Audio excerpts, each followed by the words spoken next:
part-time employees. We try to cram everything in as possible and still try to keep our paperwork. So that tends to be difficult. So these few days, we to reach a total of 600, over 600 people at our Makerspace, and we've only been there for a couple of years. So we definitely intend on making a greater impact across the county. So those of you who want to bring a Makerspace to your site, it tends to be a little bit intimidating. Some might not have as much money that they would like to, but really, basically, it's starting simple is very important.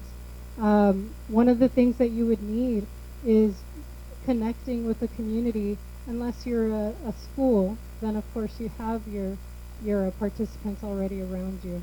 Otherwise, you would want to create relationships with your community and keep it as simple as possible in the beginning. The way we started off with a fund through the Community College Chancellor's Office, and that's where we got our initial funding from. We were required to implement this and have this program running within 2 years of that grant. And we also had private grants for the K-12 STEM programs in general that were shared to help us apply what we wanted to apply in a broader sense. So I have this video. I hope we can play it. Is it coming up? Yeah. So this video here was very helpful to me. I've been working with Makerspaces for over 6 years, so I think this video kind of gives us a mindset of how to do things.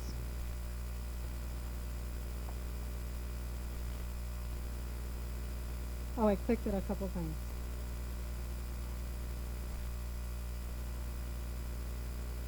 Sam, can you help me with this? He's our tech guy.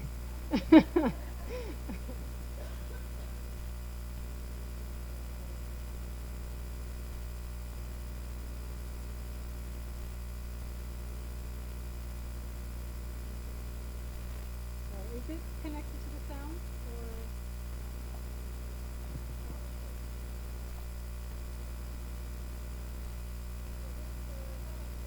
video here because it brings out how simple we should keep starting our Makerspace, so that we don't overwhelm ourselves. We also don't overwhelm our staff who are going to be taking on projects or taking on the role of supervisor for Makerspace. So here. At first, take a deep breath and don't get overwhelmed. There's there, and you don't have to do everything. So, looking back, my beginning was that we started this from building create.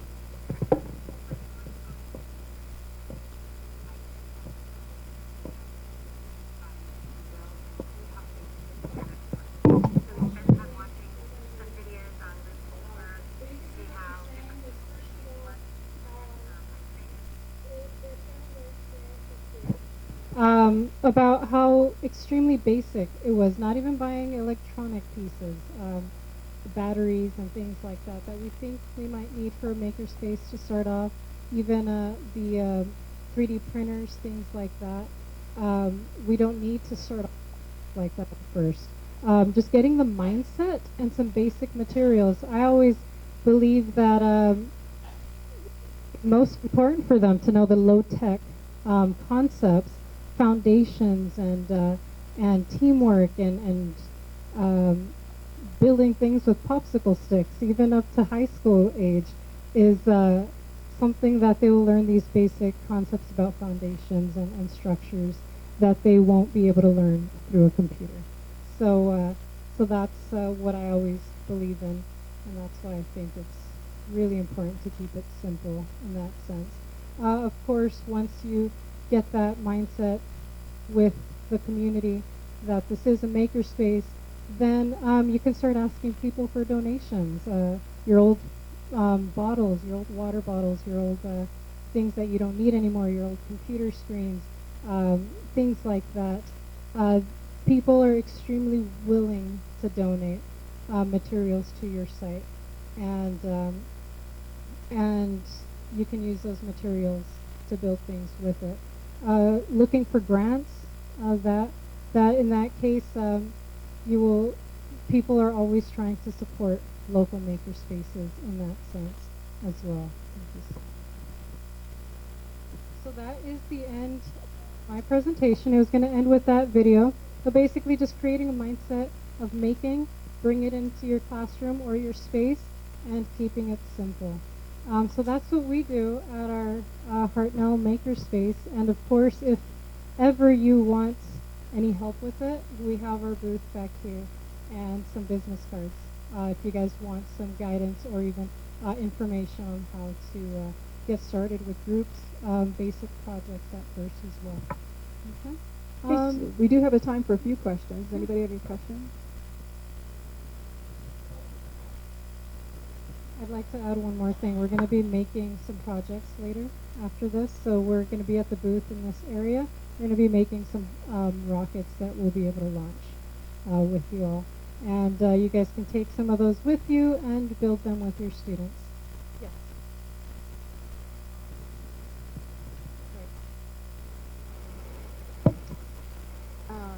Can we borrow that? Of course. Is it trademark?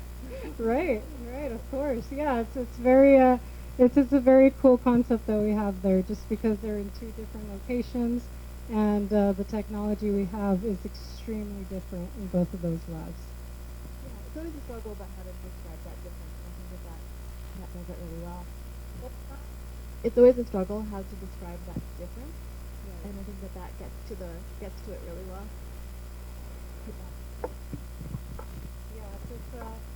So they really collaborate with one another. So we build things in the clean lab, where then we come to the dirty lab and add to it. So we really work hand in hand with both of those. Any other questions? Okay. Thank you so much. Thank really appreciate it. Okay, our next presenter is Brian Leisinger, and he's from CSUMB Monterey Bay Makerspace. They've just created one now. Okay, good morning. Hi, everyone. So my name's Brian Leisinger. I'm a faculty member in the library at CSUMB. And I think my talk speaks well from what was just covered in that. Another academic makerspace, one that's at a somewhat different point in its trajectory. So I'll fill you in on what we've been doing the last couple of semesters at CSUMB, where we're at now, and the main kind of takeaways that we've had. So the catalyst for the space was really the fact that at CSUMB we were in a unique position in which we had more staff workspace than what was being used. So imagine that. And we saw this as an opportunity, particularly our dean, Frank Wojcik, who joined us a couple of years ago. And he'd been thinking for some time that maybe there was a possibility to launch a makerspace in the library, as so many other academic libraries have done, and saw a space on our third floor it's about 20 by 30 feet. It had shelving, it had tables, it had outlets, so it was ready to use for something, and a makerspace seemed to be a good candidate, especially because it has access to a well-traveled hallway in the library, so it was public facing. And the beginning of moving that process forward was my dean beginning to talk with deans in the College of Education and Science about what their interests might be if they saw potential in this idea too, and they said yes. They said that they would be willing to gather some names for faculty and start organizing some meetings. So what had happened was, after that initial interest from the deans, 4 faculty came together, myself, 2 from College of Ed and 1 from College of Science, and those faculty had already been doing some making activities in their classes. They saw the potential, but they didn't have space really for the materials that they were using and there certainly wasn't access to more advanced technology like laser cutting, 3D printing. That wasn't something really available on campus at that time. So there was an interest in those things in particular, and a vision for a space in which, like other maker spaces, that would be designed to meet students' broad interests first and foremost, that would be flexible, adapt to different needs over time, and encompass a number of different kinds of technology from no-tech activities like arts and crafts to a laser cutter that has that we now have that has some specific needs in terms of power and space. So I feel like we got there in having a space that affords those different kinds of things, and here's how we went about making that happen. So one thing that's particularly important is that we've had some staff support with that initial planning group of 4 faculty. My colleague in the library, John Brady, our digital resources support specialist, has been really integral in this process from early on in helping support the implementation of technology, the use of it, being present during the open hours that we've had. And one of the first major steps for us was after this initial interest came together for the project. We had interest, but not really money. So that probably sounds familiar. So space and interest, but not resources. So our first steps were to, as was mentioned in the previous presentation, look for partners who had the same interest that we do, and thankfully we found 2 quite early. So Sonoma State has had a makerspace for a number of years. Theirs is fairly sophisticated. They have a really great space in their campus. If you have the chance to visit, I'd recommend doing so. And they also had some money through a grant from Chevron. So they had something in the neighborhood of $50,000. And because of a close relationship between our dean in the College of Education and their dean in the College of Education, we were able to get a conversation going about sharing some of those grant funds from Chevron to start our space. And they were on board with that. They saw it as mutually beneficial for the broader aims of the CSU.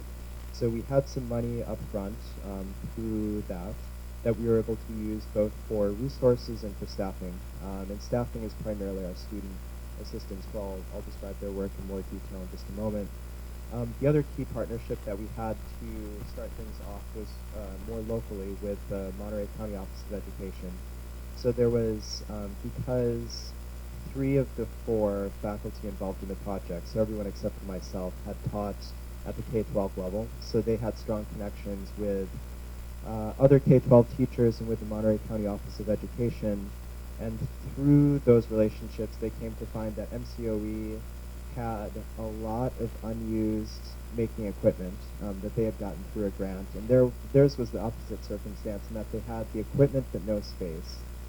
So we saw that there was, that this would be great and mutually beneficial and totally fortuitous for us to offer the space and them to offer the equipment. So over the course of a number of months, there was an MOU that was written.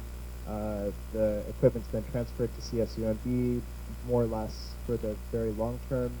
And that encompassed 3D printers, a laser cutter, lots of different kinds of resources, some arts and crafts, materials too, like a cry-cut cutter. And this kind of takes us to the end of spring 2018.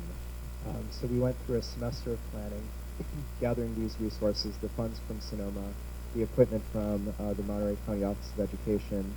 And over the summer, the 4 faculty involved, as well as our digital resources support specialist, spent some time at Sonoma State. We took their Maker Certificate program, so it's something that's designed for K-12 educators. It certainly has relevance for librarians too, so I would think about it as a way to engage in professional development, asynchronous education, to find out more about what's happening broadly in education with making materials, if that's something that you're looking into.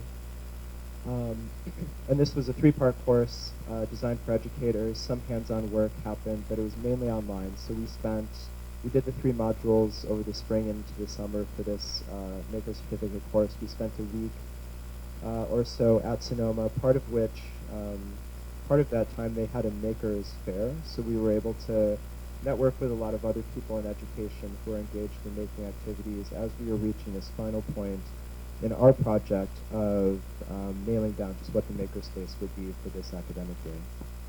So a next kind of step in the process was modifying the space that we had. So we had open space, table shelving, outlets, but we needed to make some modifications to make it work for our space, namely the placement of additional outlets to accommodate the unique power needs of some of the equipment that we have. Working with university and doing so takes time for sure, and that's probably the case at most public institutions.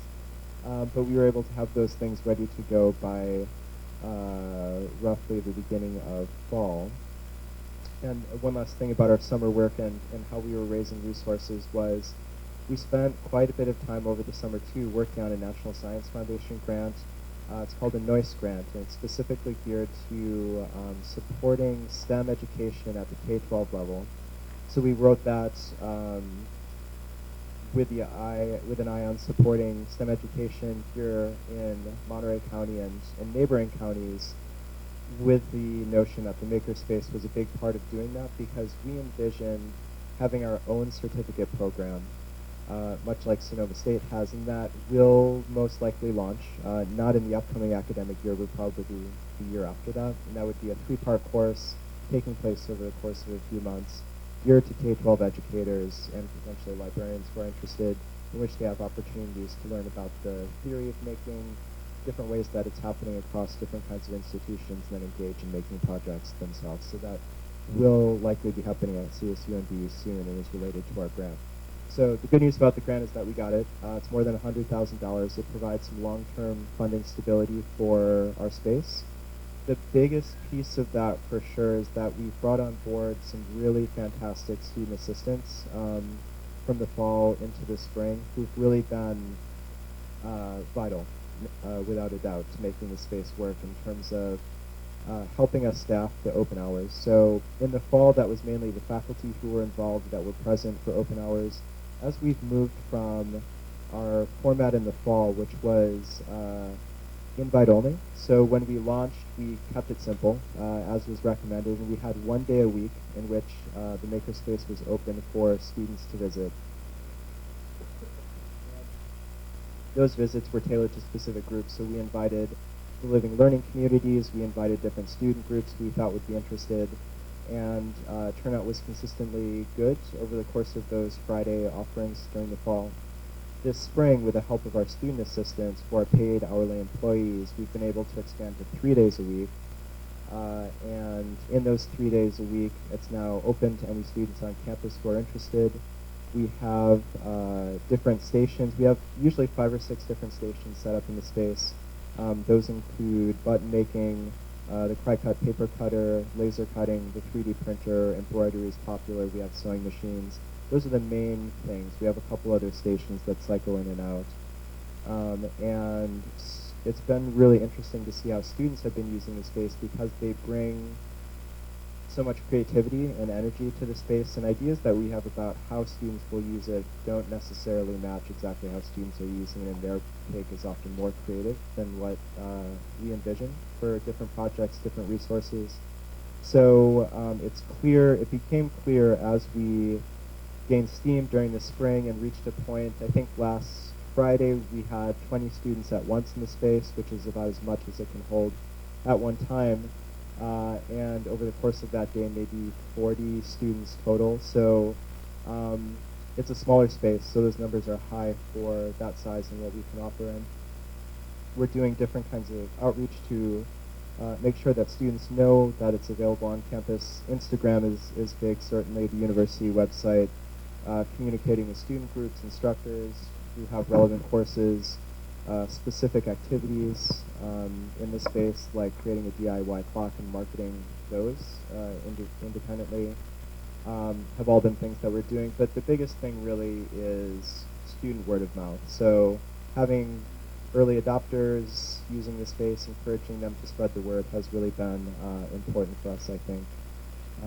And there's, as we move from fall into spring and this crossing this threshold of now having 3 days of open hours in which students from across campus, across majors are using the space.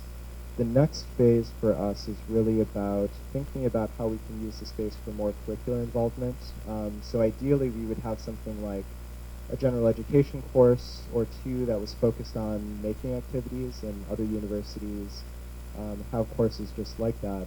So we'll work on that over the course of the next academic year while we continue to build strong word of mouth, encourage students to use the space in a very creative way as they see fit alongside these more structured activities that we have that are very much led by the student assistants. We'll continue to work on developing grants. We don't necessarily have a long-term financial picture for what the space will be because it's been almost exclusively grant funded so far. So the university's resources that have been put forward are mainly space and staff and faculty time. So in order to reach a more sustainable position, we'll either need larger grants or some university funding moving forward, or a combination of the two. So that's something that we're working on. That's really particularly what the faculty are involved in at this point. We're in competition currently with a couple of other local institutions for a mobile fab lab, so we've submitted an application for that. And whether it's CSUMB, who receives the grant-funded mobile fab lab that would travel around Monterey County and potentially beyond and do making activities on site in different places, whether it's us or another institution that has that, it will very likely be coming soon to Monterey County. So I think that's something exciting to keep an eye on. And was going to mention as well that if you'd like to visit the space, we can most likely make that happen for a brief tour, so you could reach out to me about that if you'd like to try to set something up sometime in the coming months. Wanted to leave a bit of time for questions. I know that was a pretty quick run through. Does anyone have questions about anything we did, the grants, the planning, how students are using the space?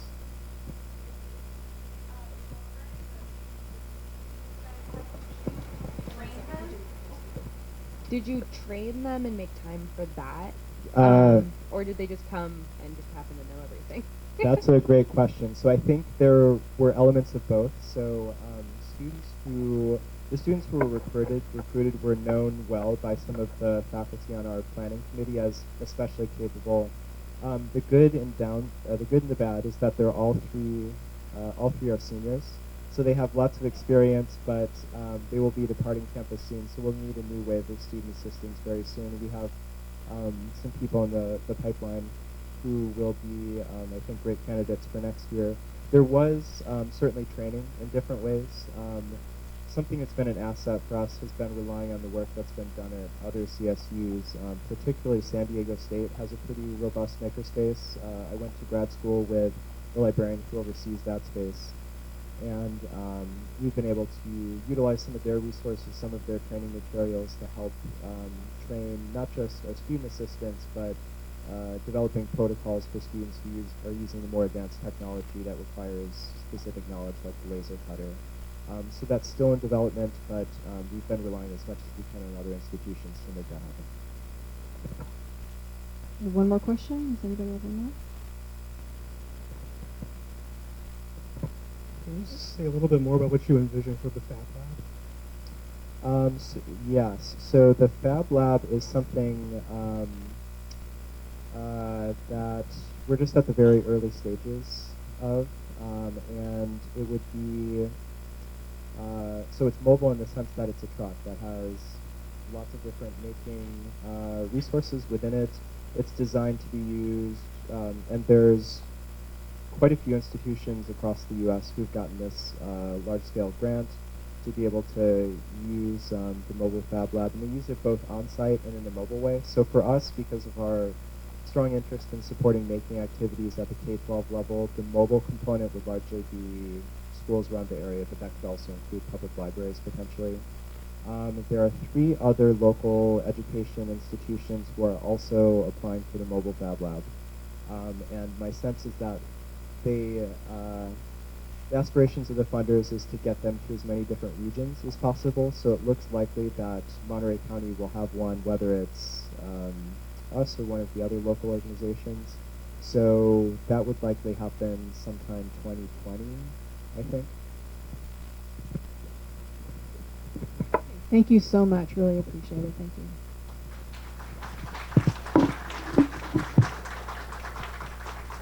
Okay, next up we have Nicole Quadra. She's coming to us from San Mateo.